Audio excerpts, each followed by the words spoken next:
ഈ വർഷത്തെ തീമെന്ന് പറയുന്നത് സിനിമയും കാഴ്ചയും. ഓരോ വർഷവും ഞങ്ങൾ ഓരോ വ്യത്യസ്തമായ തീം കൊണ്ടുവരാറുണ്ട്.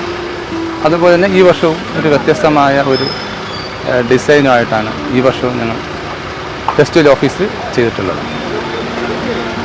സിനിമയുടെ തുടക്കം എന്ന് പറയുന്ന ഒരു ക്ലാബ് ബോർഡ് അടിച്ച് തുടങ്ങുന്നതാണ്. അത് IFFKയുടെ 30ാം വർഷത്തിൻ്റെ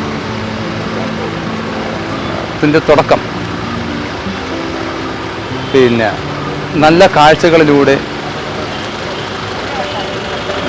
സിനിമകൾ കാണാൻ ആസ്വദിക്കാൻ പറ്റുന്ന ഒരു തരത്തിൽ ആണ് അക്കാദമി ഓരോ വർഷവും പ്രവർത്തിക്കുന്നത്.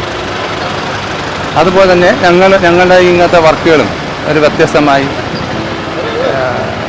രീതിയിലാണ് ഡിസൈൻ ചെയ്യുന്നത്. എൻ്റേത് 21ാമത്തെ വർഷമാണ് ഈ IFFKയിൽ ഡിസൈൻ ചെയ്യുന്നത്.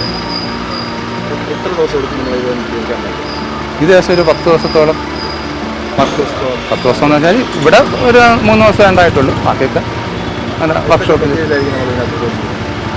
ഇത് മെറ്റീരിയൽ ക്ലോത്ത് പ്രിൻറ്റിങ്ങും പൈപ്പിൻ്റെ ബോർഡ്, പിന്നെ അല്ലാതെ തന്നെ ക്ലോത്ത്, സിൽവർ ക്ലോത്ത് എല്ലാം എക്കോ ഫ്രണ്ട്ലി ആയിട്ടുള്ള മെറ്റീരിയൽ ഇങ്ങനെ ഉപയോഗിക്കുന്നത്. 25ഓളം ആൾക്കാർ ഉണ്ട്. അത് സ്ഥിരമുള്ള ആൾക്കാരാണ്. അവരുടെ ഒരു എഫർട്ടാണ് ശരിക്കും കാണുന്നത്.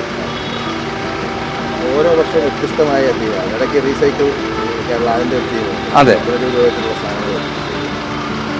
ചകോരം ക്യാമറയ്ക്ക് മുന്നിൽ ചകോരം. അതെ, ഓരോ വർഷവും അങ്ങനെ ഒരു ചകോരം ഇപ്പോൾ എല്ലാ വർഷവും ഓരോ വ്യത്യസ്തമായ രീതിയിലാണ് വരുന്നത്.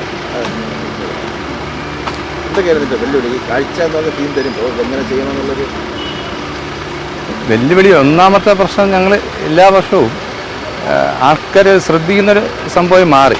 ഫെസ്റ്റിവൽ ഓഫീസ് വ്യത്യസ്തമാകുന്നതുകൊണ്ട് തന്നെയാണ് അത് ഇങ്ങനെ ഒരു ശ്രദ്ധ ആകർഷിച്ചത്. അതിൻ്റെ ഭാഗമായിട്ട് നമുക്കും ഓരോ വർഷവും വ്യത്യസ്തമായി ചിന്തിക്കണം. കാരണം കഴിഞ്ഞ വർഷത്തേക്കാൾ മെച്ചപ്പെട്ട സംഭവം എന്നാൽ മാത്രമേ ആൾക്കാരത് ശ്രദ്ധിക്കത്തുള്ളൂ. അത് ഏറ്റവും വലിയൊരു ചലഞ്ചാണ്. പക്ഷെ അത് എൻ്റെ കൂടെയുള്ള ആൾക്കാർ നമ്മുടെ കൂടെ അഹോരാത്രം, എന്നുവെച്ചാൽ ഡേ നൈറ്റ് വർക്ക് ചെയ്താണ് ഇത് തീർക്കുന്നത്. ഒരുപാട് ദിവസം ഞങ്ങൾക്ക് ഇവിടെ വർക്ക് ചെയ്യാൻ പറ്റില്ല. കാരണം പന്തൽ കഴിഞ്ഞിട്ടേ ഞങ്ങൾക്ക് ഇതിൻ്റെ ഫ്രണ്ടിൽ വർക്ക് ചെയ്യാൻ പറ്റുള്ളൂ. അപ്പോൾ ശരിക്കും ഒരു 2-3 ദിവസം കൊണ്ട് നമുക്ക് ഇത്രയും വലിയ വർക്ക് ചെയ്ത് തീർക്കണം. അതെ, തീർച്ചയായും. ഫെസ്റ്റിവൽ കാണാൻ, സിനിമ കാണാൻ പോയാൽ ഇത് കണ്ടിട്ടാണ് ചെയ്യണം. അല്ലെങ്കിൽ അത് ഈ എങ്ങനെ പോസിറ്റീവാണ് അതേപോലെ തന്നെ നെഗറ്റീവ് വാർത്തയും വരും. ഹൈലേഷ് ഡിസൈനാണ് എൻ്റെ സ്ഥാപനത്തിൻ്റെ പേര്. എൻ്റെ പേര് ഹൈലേഷാണ്. എൻ്റെ ഇത് 21ാമത്തെ IFFK